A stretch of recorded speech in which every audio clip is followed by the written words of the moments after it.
Today, India is one of the leading markets in the mobile and communication technology industry. The leap seen in the communication sector in a short span of 2 decades has left the prophets of communication dumbfounded. The changes in technology, from the invention of the telegraph to satellite links, connect people across the globe at the flick of a switch. Not only this, the internet chats and news flashes are possible on your mobile phones. Can you imagine a world without the internet, mobile phones or other online explorers? Well, in today's lecture, I will make you aware of the transition from a world without the presence of mass media to a world congested with communication technology. So, the focus of today's lecture is on tracing the early forms of communication from the beginning of organized society in India, the beginnings of written communication in India, the growth of the print media in India, the role of newspapers in the 19th century, the press and the freedom movement in India. The evolution and systematic growth of communication can be traced over a span of centuries. Beginning with the early era when language and writing were not developed, man used to express himself through symbols of sounds and gestures. He grunted, screamed, frowned and waved his arms and even used physical force to make his meanings known to others. There was no organized method through which he could communicate. Later, as the primitive man roamed the land, he discovered a new way to communicate. While he was moving from one place to another, he learned to leave landmarks such as piles of stones or cuts on trees to guide him on his return. It took nearly 5 lakh years to advance from purely oral communication to the earliest writings on the clay tablets and other cave drawings. Writing made it possible for man to transmit his messages to many people. Without direct contact, writing allowed man to record his history, work of art and knowledge for the present and future generations. Books were copied word for word by monks or lay writers on animal membrane, which took months to produce and were very expensive. By 900 AD, schools, monasteries and works of art were communicating man's formal history and knowledge. Messages were written on leaves and stones, preserved as visual relics, reflect the symbolic representation of that era. Then, early man's tradition and culture were conveyed from tribe to tribe and generation to generation by reenacting historical events. In this way, theatre developed. Early Indians were famous for their plays. Messages and ideas were transmitted by the means of dance, puppet shows and other folk forms. Another feature of communication in ancient India was the emphasis placed on oral and oral systems. Learned people were called Bahusrut and these were the people who heard and memorized a lot. Writing was done on palm leaves using a stylus and the written documents were considered too sacred to be touched or used by the lower class. In ancient India, the kings and the rulers are known to have propagated their ideas through edicts. Their messages were inscribed on walls and edicts erected at strategic points for people to read. Soon, the kings and rulers realized that it was important for them to acquaint themselves with those activities which were against their authority. Agencies were created to deal with these activities. These agencies also spread out their proclamations of social reforms, economic reforms to their authorities. They also provided information on conditions in the prosperous and backward areas. Organized attempts were made to relieve famine and distress by releasing timely relief. In the earlier stages of these activities, information was transmitted verbally and later it was reduced to writing.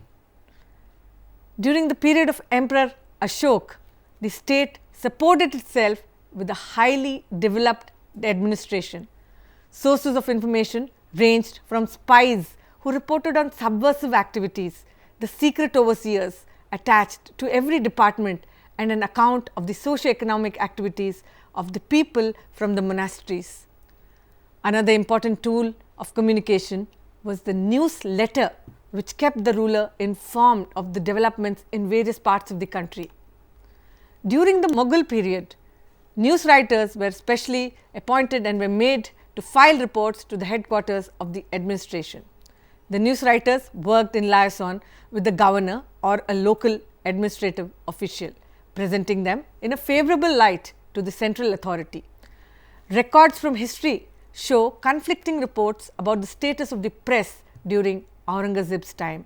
One shows that the emperor allowed great liberty in matter of news, while another ascribes his failure to realize that false reports were sent to him by his news writers. Later, the East India Company requisitioned the services of news writers for the same purpose as during the Mughal period. Mostly, reports were confined to the affairs of the English, and occasionally the grievances of the employees were ventilated through this channel. For a number of reasons, the news writers were subject to a greater control as compared to the Mughal period. The first attempt to start a newspaper in India was made in Calcutta in 1776 by William Bolts, who was an ex-officer of the East India Company. He resigned following a censure by the directors of the company for carrying on private trade beyond the company's authority.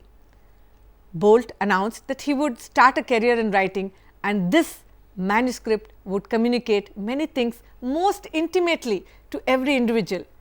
This gave rise to an alarm in the official headquarters. He was directed to quit Bengal. Thus, the first attempt at journalism proved abortive. It was then in 1780 that James Augustus Hickey started the Bengal Gazette Calcutta General Advertiser. This two-sheet newspaper devoted considerable space to scurrilous attacks on the private lives of the officials of the company, including the Governor General, a colonel and a Swedish missionary. As it is, Hickey did not enjoy a high reputation in the company. Soon, Hickey landed in trouble and his paper was deprived of the privilege of circulating his newspaper through the General Post Office. He was later sued for libel and was sentenced to imprisonment, including a fine. In spite of this, he continued his critical, bitter and abusive attacks on the Governor General and the Chief Justice. While in prison, he continued to edit his paper without changing its tone. Attacks continued on Hickey, but he remained undeterred. He persisted in his writings, but was gradually reduced to poverty and distress, which ultimately broke him. In 1780, another publication, the India Gazette, was started by Messrs. B. Messing and Peter Reed. The basic difference between Hickey and these two writers was that they obtained the consent of the Governor General and then addressed him in writing for postal concessions. They also assured him that they would abide by any regulations laid down by the company. The Calcutta Gazette was published in 1784 under the direct patronage of the government, and in the following year, the Bengal Journal made its appearance along with a monthly, the Oriental Magazine of Calcutta Amusement. The Calcutta Chronicle was published in 1786. Within 6 years of maiden effort, there were 4 weekly newspapers and 1 monthly magazine from Calcutta.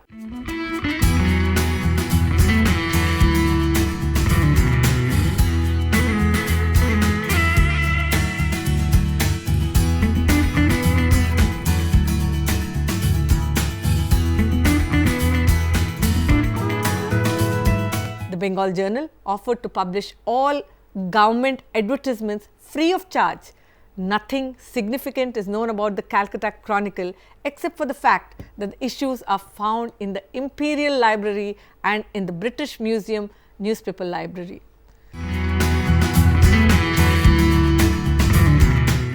Meanwhile, Madras and Bombay were not far behind in the publishing race. The Madras Courier came into existence in 1785 as an officially recognized newspaper founded by Richard Johnson. He was a government printer. In 1791, Boyd, then editor of the Madras Courier, resigned and started the Hurkaru, but the paper ceased publication a year later when he died. The Madras Courier continued without a competitor till 17 1795 when R. Williams started the Madras Gazette. This was followed by the India Herald, which was published by authority by one Humphreys, who was arrested for the unauthorized publication, but managed to escape from the ship on which he was deported to England. Bombay's first newspaper, the Bombay Herald, made its appearance in 1789. The Courier, which was published a year later, carried advertisements in Gujarati. The Bombay Gazette was published in 1791 and the Bombay Herald was merged into it in the following year. It was recognized for the purposes of official notifications and advertisements in the same terms as the Madras Courier. In Bombay and Madras, the newspapers did not seem to have come into conflict with the government. On the contrary, they were anxious to earn official recognition and to enjoy official favor. In fact, the proprietor of the Madras Courier, Richard Johnson, secured new presses, types and material through the government free of duty. It seemed that Boyd resigned from the editorship of the Madras Courier in 1791, probably because the tone of his paper was not to the liking of the government. On two occasions on which it unintentionally offended the government, the editor readily published an apology. Interestingly, the newspaper scene in Bengal was completely different. In 1791, William Duane acquired the Bengal Journal and became its editor. He landed into trouble by publishing the rumoured death of Lord Cornwallis. Evidently, he could not continue as editor of the Bengal Journal. Subsequently, he started another paper, the Indian Herald. The paper grew steadily in the following 3 years. In the interval between 1791 and 1798, newspapers in Bengal were pulled up for various offences, mostly related to military subjects. Duane was harassed on various occasions by the government and asked to proceed to Europe. He demanded an audience with Sir John Shore, the Governor General, who invited him to the government house. It was here that he was placed under arrest and sent to England along with 3 orphan children whom he had adopted. Duane received no compensation for the property left behind in India. In 1798, Dr. Charles Maclean, who started the Bengal Harkaru, had a series of encounters, first with the Postmaster General for detaining certain letters addressed to him, and later with the government for contributing a signed letter to the Telegraph edited by Mackinlay, reflecting upon the conduct of the magistrate of Ghazipur. The editor apologized, but Maclean politely refused to do so. He was promptly deported, and on his return to England, he played an important part in the campaign against Wellesley, which led to the Governor General's resignation in 1805. Leicester Stanhope, a great champion of freedom of the press, wrote, on Lord Wellesley's return to England, Dr. Maclean published his case, and no man throughout ever behaved with greater prudence and firmness. This marked the end of a phase in journalism in India. Now, the highlights of this phase can be summed up as: there were no press laws as such. A person intending to start a paper who was already in the bad books of the government or the influential officials was deported forthwith. If a newspaper offended or was unrepentant, it was first denied postal privileges. If it persisted in causing displeasure to the government, it was required to submit part of or the entire newspaper to pre-censorship. If the editor did not mend his ways, he was deported. Now, the content of the newspapers related to the interests and the activities of the European population in India. Apart from parliamentary reports, there were editorials on subjects of interest to the resident Britons, on events in England, on the army, on the reported plans of Indian leaders. In addition to this type of information, there were newsletters and reports from Paris, Stockholm, Vienna, Madrid, China, Rio de Janeiro and other centers of interest. There were letters to the editor, government notices, social news, poets' corners, advertisements and even fashion notes. Some general conclusions that can be drawn of the press at that time are: no newspapers were published until 1780 because the company's establishments in India were a closed preserve. The first newspapers were started by disgruntled ex-employees of the company. They were aided and guided by servants of the company who used these newspapers for furtherance of their personal rivalries and jealousies. The apprehension was that these newspapers might reach London than that they might have any adverse effect in Bengal. The circulation of papers never exceeded 100 or 200, and there was no danger of public opinion being subverted. Only spare copies of newspapers published in the territory of one establishment reached other establishments, and that too occasionally. While some editors incurred the displeasure of important officials from the very beginning, some others made no beginning at all, and it was for this reason that other editors were encouraged, financed and provided with material and other aid by influential senior officials of the company.